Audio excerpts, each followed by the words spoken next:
तो हेलो भाई लोग, कैसे हो आप सभी लोग। Good evening to all of you. उम्मीद करता हूँ अच्छे होंगे, मस्त होंगे और आपकी तैयारी काफ़ी अच्छी चल रही होगी। तो मैं आप लोगों को सभी को स्वागत करता हूँ अपने यूट्यूब चैनल में। तो आज का जो हमारा टॉपिक है दोस्तों, वो भारतीय शास्त्रीय नृत्य विधाएं के बारे में पढ़ना है। यानी भारतीय शास्त्रीय जितने भी संगीत हुए हैं उसके बारे में हम लोग बारी बारी करके सबको फुल्ली डिटेल में बात करेंगे और इसके बारे में सभी ज्ञानों को प्राप्त करेंगे। तो चलिए पहले सेशन को स्टार्ट करेंगे। तो हम आपको बता दें दोस्तों कि भारतीय शास्त्रीय नृत्य विधाएं जो है संगीत नाटक अकादमी के अनुसार, संगीत नाटक अकादमी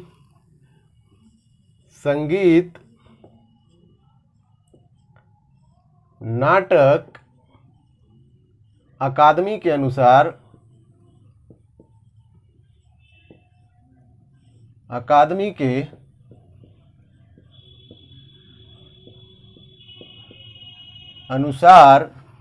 संगीत नाटक अकादमी के अनुसार 8 शास्त्रीय नृत्य विधाएं हैं।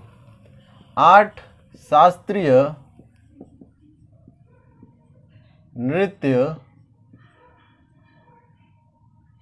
नृत्य विधाएं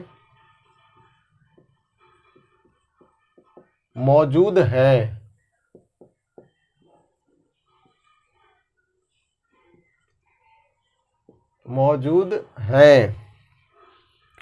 आगे बात करेंगे दोस्तों, मौजूद हैं जिनमें सम्मिलित है, मौजूद है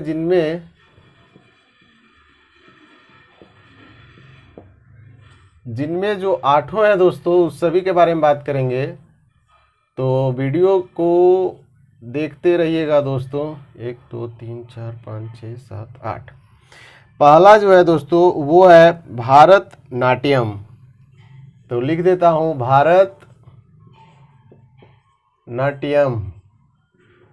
भारतनाट्यम जो है वो प्रथम है। उसके बाद जो हम लोग बात करेंगे तो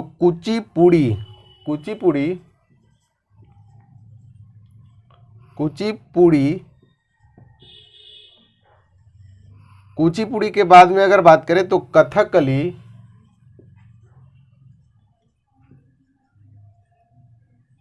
कथकली।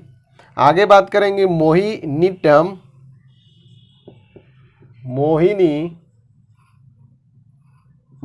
अट्टम। नेक्स्ट बात करेंगे दोस्तों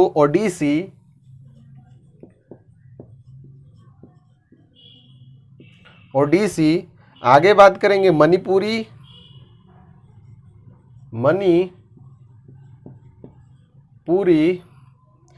और नेक्स्ट जो है हमारा कथक। और कथक आपको पता होगा, कथक के बारे में जानते भी होंगे। और एक है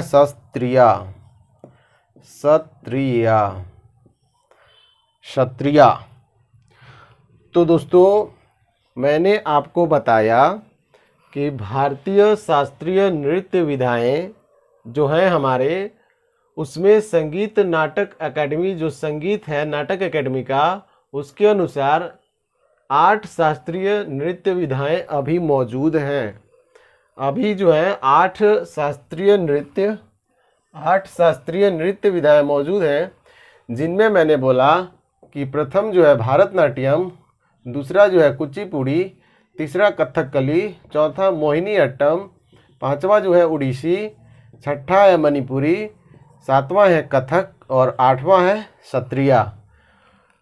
तो इतने जो है दोस्तों आपके 8 शास्त्रीय नृत्य हैं। तो आज जो हम लोग पढ़ने वाले हैं जिसके बारे में, वो है भारतनाट्यम। यानी आज हम लोग भारतनाट्यम के बारे में, भारतनाट्यम जो शास्त्रीय नृत्य है उसके बारे में फुल्ली डिटेल में बात करेंगे। जो हमारा SSC, railway, UPSC, PCS, SSC के जितने भी एग्ज़ाम होते हैं, सीएचएसएल, सीजीएल, एमटीएस जो भी है, सीडीएस के एग्ज़ाम, सभी में इम्पॉर्टेंट है, सभी एग्ज़ाम में आ सकते हैं। नृत्य से जो भी क्वेश्चंस होंगे वो इनसे आएंगे। और ऐसे करते करते हम लोग भारतनाट्यम से स्टार्ट करेंगे, सो क्षत्रिया तक हम लोग जा कर के एंड करेंगे। तो आज जो हम लोग पढ़ेंगे वो भारतनाट्यम के बारे में, ऐसे ही करके हम लोग अलग अलग टॉपिक पढ़ेंगे अलग अलग दिन। तो चलिए आज हम लोग भारतनाट्यम को स्टार्ट करते हैं। तो अब मैं इसे मिटा देता हूँ और भारतनाट्यम के बारे में बात करते हैं।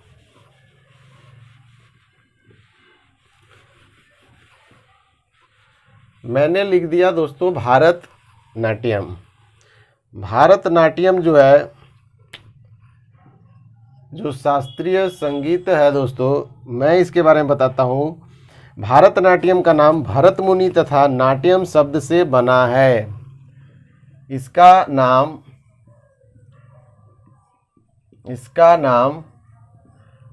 भरत मुनि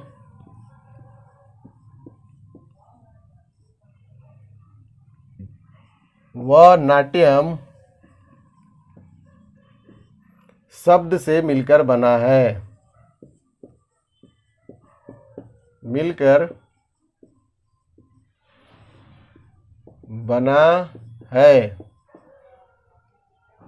इसका नाम भरत मुनि व नाट्यम शब्द से मिलकर बना है। आगे बात करेंगे, तमिल में नाट्यम शब्द का अर्थ होता है नृत्य। आगे मैं लिख देता हूं कि तमिल में नाट्यम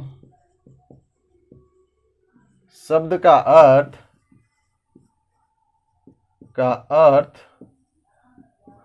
नृत्य होता है। नेक्स्ट हम लोग बात करेंगे, अन्य विद्वान जो थे भरत नाम का श्रेय भाव, राग तथा ताल को देते थे। मैंने बोला कि भारतनाट्यम जो है भरत मुनि व नाट्यम शब्द से मिलकर बना है। तो नाट्यम का मतलब हमने बताया कि तमिल में नाट्यम को नृत्य कहते थे। वैसे ही कुछ विद्वानों ने, कुछ मुनियों ने लिखते हैं, अन्य विद्वानों ने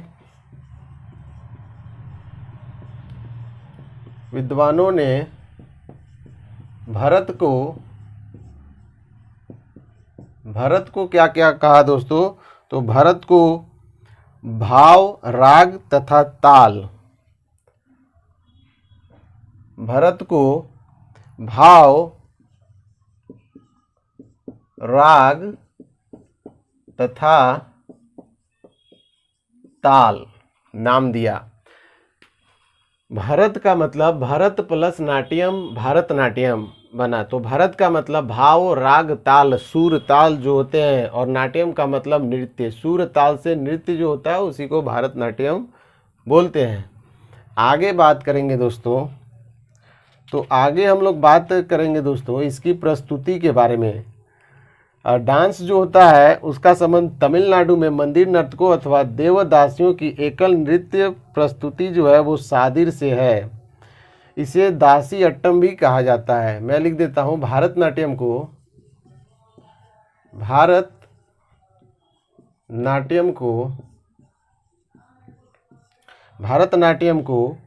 दासी अट्टम भी कहा जाता है। दासी अट्टम भी कहा जाता है। भारतनाट्यम को दासी अट्टम भी कहा जाता है। याद रखिएगा दोस्तों, एग्जाम के पॉइंट ऑफ व्यू से काफी इंपॉर्टेंट है। आगे बात करेंगे और हम लोग इसे देखेंगे कि देवदासी प्रथा के अवसान के पश्चात यह कला भी लगभग लुप्त प्राय हो गई थी। तो ये कला लुप्त हो गई थी। मैं लिख देता हूँ कि यह कला लुप्त हो गई थी।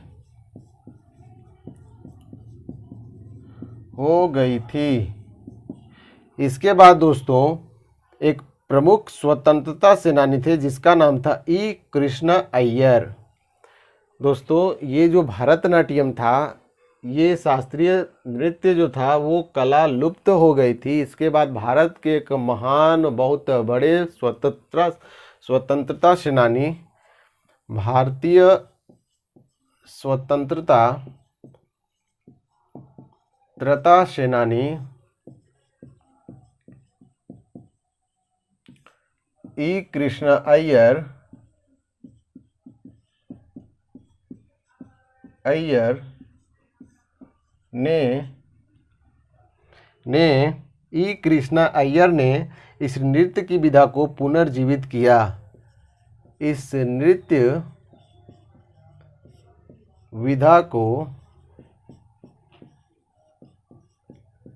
पुनर्जीवित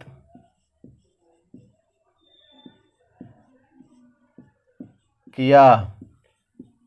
मैंने बताया कि ये भारतनाट्यम जो था वो लुप्त हो गई थी और भारतीय स्वतंत्रता सेनानी जो थे ई कृष्णा अय्यर, इन्होंने इस नृत्य विधा को पुनर्जीवित करने का काम किया था।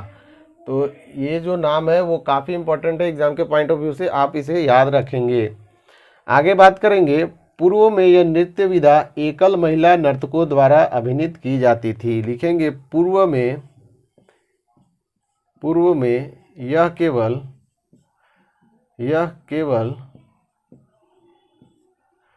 महिलाओं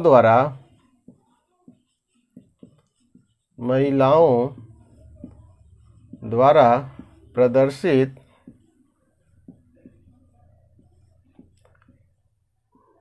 किया जाता था।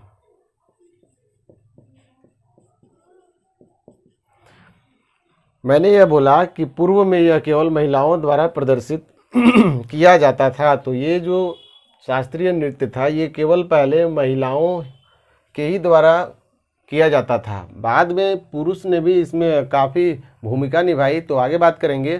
फिलहाल इतना अगर आपका हो गया हो तो हम ऊपर वाले को मिटा देते हैं दोस्तों, उसके बाद फिर से बात करेंगे। आप एक बार इसका स्क्रीनशॉट ले लीजिए, लेना चाहते हैं तो।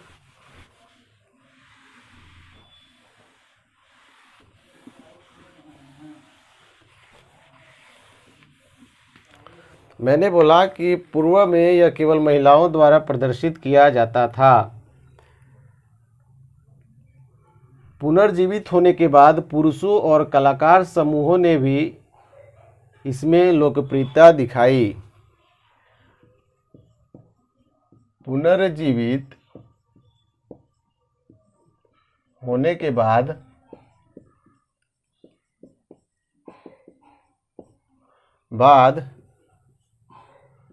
पुरुषों और कलाकारों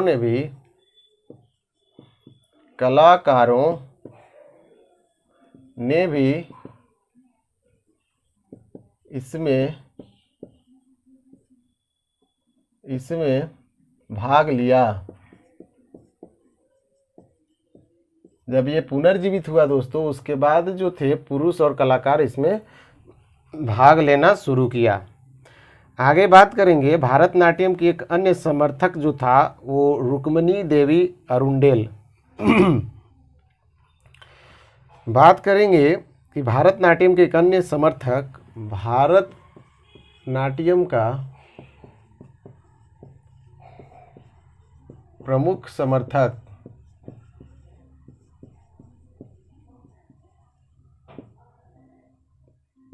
समर्थक जो था, जिसका नाम था रुक्मिणी देवी अरुंडेल।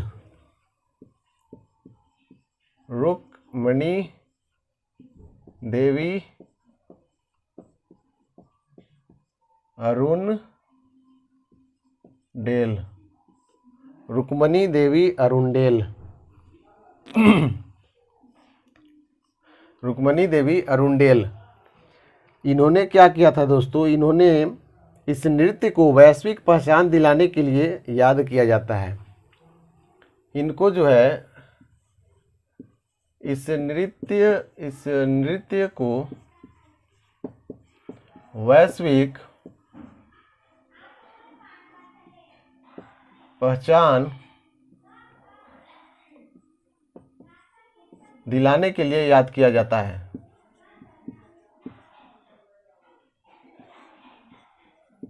के लिए याद किया जाता है।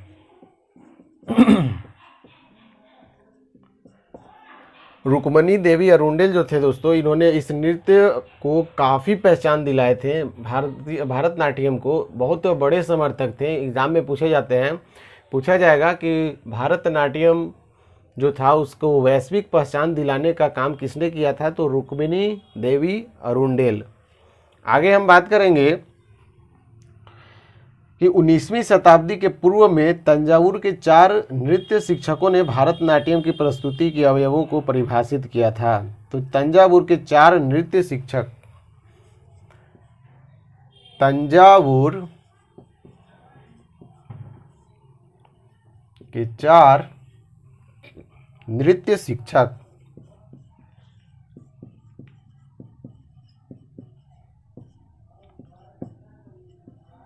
तंजावुर के 4 नृत्य शिक्षक जो थे, इन्होंने इसको परिभाषित किया था। उसका नाम मैं लिख देता हूँ। और इन चारों शिक्षकों को बोला जाता था, लिख देता हूँ, इन शिक्षकों को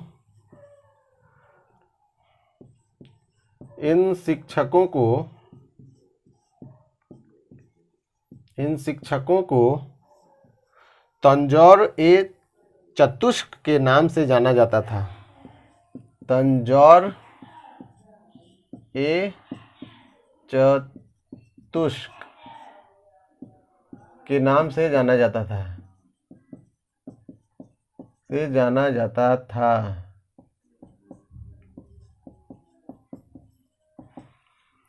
तंजावुर के 4 नृत्य शिक्षक थे। इन शिक्षकों को तंजौर-ए-चतुष्क के नाम से जाना जाता था। दोस्तों, ये एग्जाम के पॉइंट ऑफ व्यू से इम्पोर्टेंट है, तो आप इसे याद रखेंगे। अब मैं चारों जो शिक्षक थे उनका नाम बता देता हूँ, आप इसे नोट डाउन कर लीजिएगा या याद कर लीजिएगा।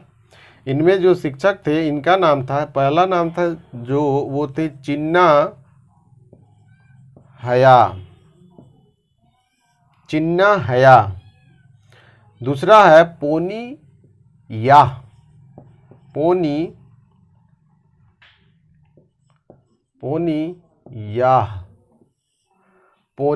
याह। तीसरा है वादी वेलू। उल्टा थोड़ा नाम है, उल्टा पलटा टाइप का, तो आपको याद करना ही पड़ेगा। वादी वेलू। और लास्ट जो नाम था वो शिवनंदम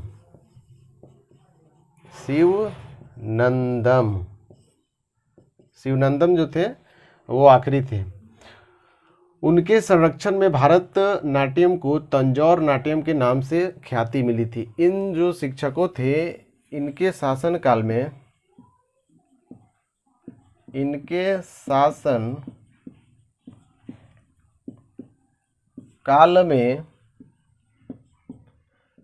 भारत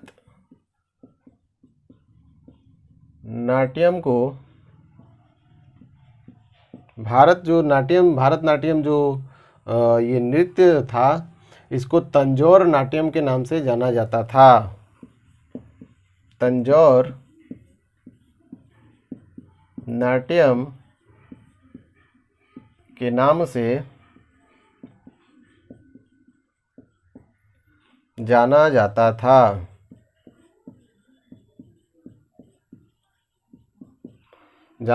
था।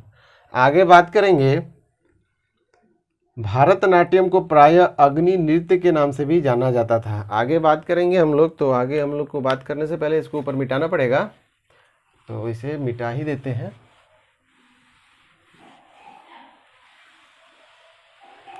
इन चारों जो शिक्षक थे दोस्तों, इनको याद रखेंगे, एग्जाम के पॉइंट ऑफ व्यू से काफ़ी इंपॉर्टेंट है। चिन्ना हया, पोनी या, वादी वेलू, शिवनंदम। बात करेंगे कि भारतनाट्यम को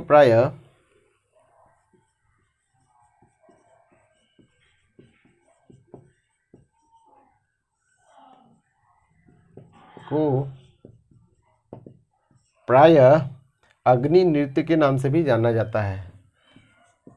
अग्नि नृत्य के नाम से जाना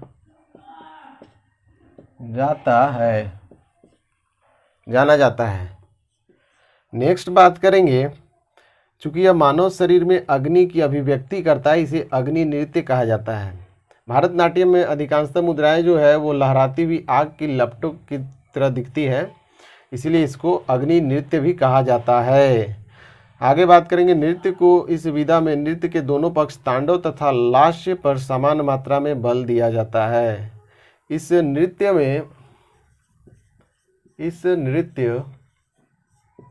में तांडव तथा लास्य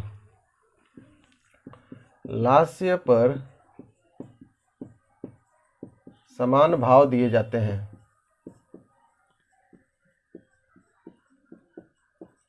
मतलब बराबर। तांडव भी होना चाहिए, तांडव उतना ही होना चाहिए जितना लास्य हो, यानी लास्य और तांडव दोनों बराबर होता है अभी भी, जो भी नृत्य अभी है इसमें। आगे बात करेंगे, मुख्य मुद्राओं में से एक है, लिखेंगे मुख्य मुद्राओं में से एक जो है, मुख्य मुद्राओं में से एक है, उसका नाम है कटका मुख हस्त। कटका मुख हस्त एग्जाम में पूछे जाते हैं, डबल स्टार है दोस्तों, बहुत इंपॉर्टेंट क्वेश्चन है कि मुख्य मुद्राओं में कौन है, कटका मुख हस्त। तो याद रखेंगे, बहुत इंपॉर्टेंट है, जिसमें 3 अंगुलियों को जोड़कर ऊ का प्रतीक निर्मित किया जाता है। कटका मुख क्या है, जिसमें 3 अंगुलियों को जोड़कर 3 अंगुलियों को जोड़कर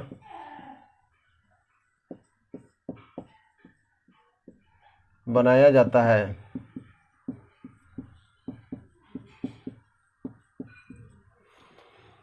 बात करेंगे दोस्तों, इस टाइप का शेप होता है।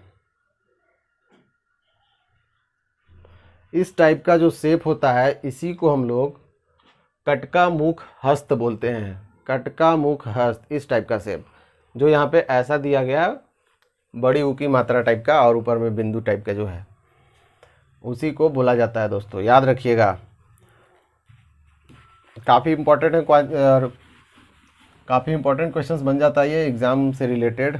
बड़े बड़े एग्ज़ाम्स में पूछे जाते हैं, रेलवे के एग्ज़ाम में तो इतना डीप में जाकर नहीं पूछा जाता है, बट बहुत सारे एग्ज़ाम्स हैं जिसमें पूछे जाते हैं। आगे बात करेंगे, भारतनाट्यम की प्रस्तुति में घुटने अधिकांशतः मुड़े होते हैं। भारतनाट्यम की प्रस्तुति में घुटने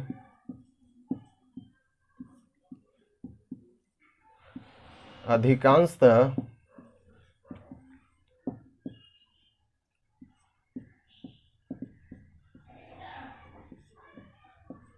मुड़े होते हैं। भारतनाट्यम की प्रस्तुति में घुटने अधिकांशतः मुड़े होते हैं तथा शरीर का भार दोनों पैरों पर समान रूप से वितरित किया जाता है, तथा शरीर का भार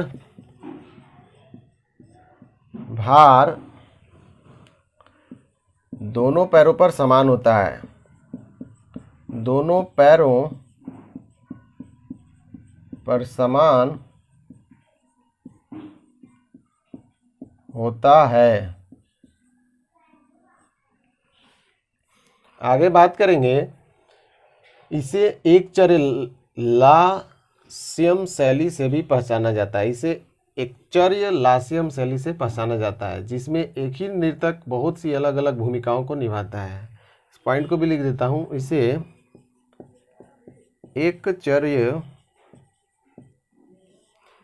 एकचर्य लास्यम शैली से भी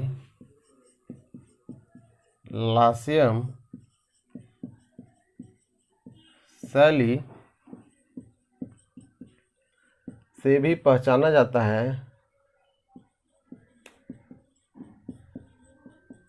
जाता है, जिसमें एक ही व्यक्ति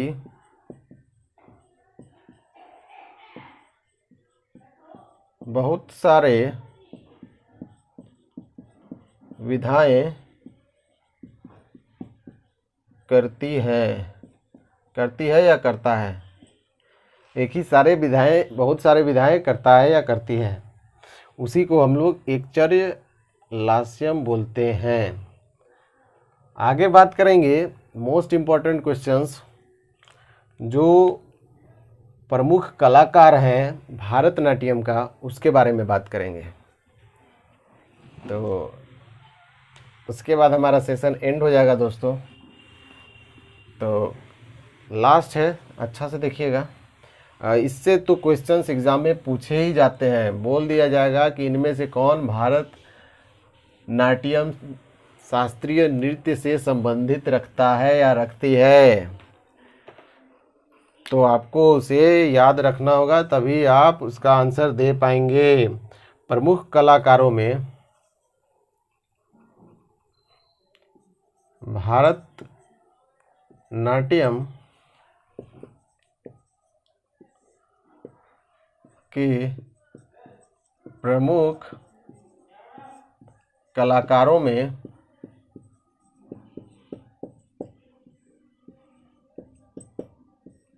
में कौन कौन है दोस्तों। पहला मैं लिख देता हूं,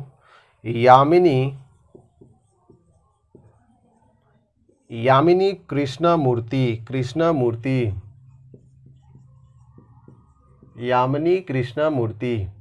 बहुत ही फेमस। दूसरा बात कर लेते हैं लक्ष्मी विश्वनाथ।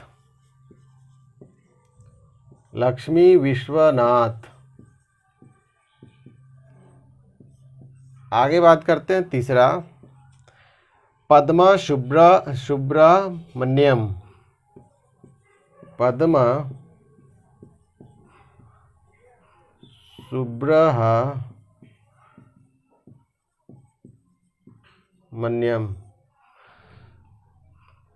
सुब्रमण्यम ऐसी होता है, हाँ सुब्रमण्यम। आगे बात करेंगे फोर्थ नंबर, तो मृणालिनी साराभाई।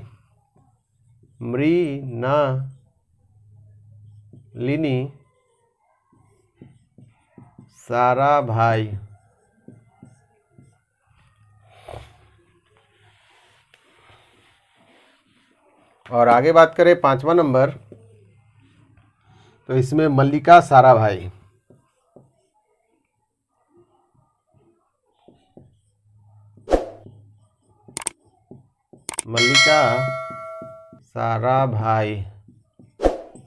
ये कुछ इम्पोर्टेंट भारतनाट्यम के प्रमुख कलाकार हैं जिसको आपको याद रखना ही चाहिए। काफ़ी इम्पोर्टेंट है पॉइंट ऑफ व्यू से, एग्ज़ाम के पॉइंट ऑफ व्यू से।